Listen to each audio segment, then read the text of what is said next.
All right, for pivoting practice, pivoting is basically anytime you want to do a continuous line without taking it out of your machine. So we're gonna pivot and turn at all of these corners, but we're gonna start here and end here. So we are only gonna take our paper out one time.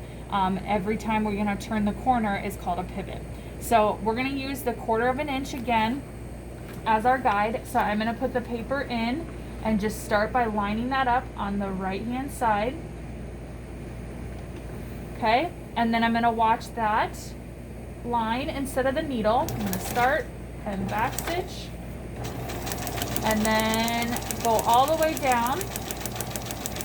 So with this one, you kind of have to stop a little before the corner. So I'm gonna start slowing down when I get towards the bottom.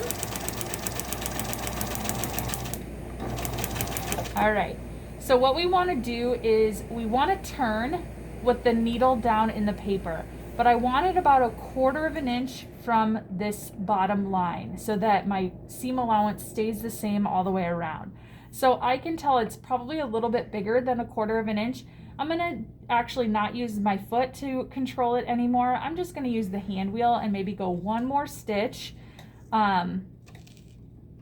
And then I want it down in the paper, and then this is the pivot. So we can lift the foot. This only works if the needle is down in the paper, and then it can move around, okay? So we have the needle in the paper, and then I'm just following this line, so I'm gonna turn it and lower it.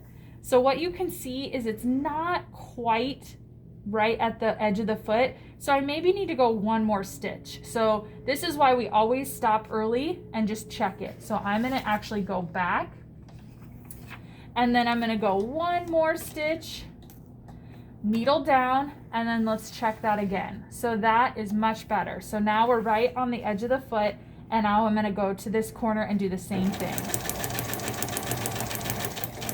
So still watching the edge.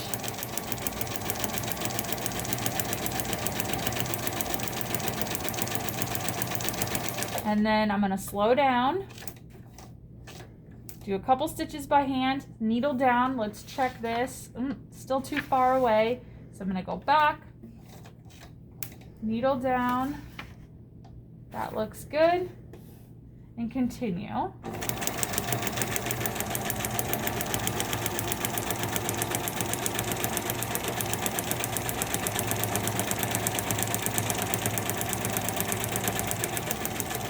I'm gonna slow down, needle down, turn, and now we got it right on. So after a couple, you'll probably get the hang of it.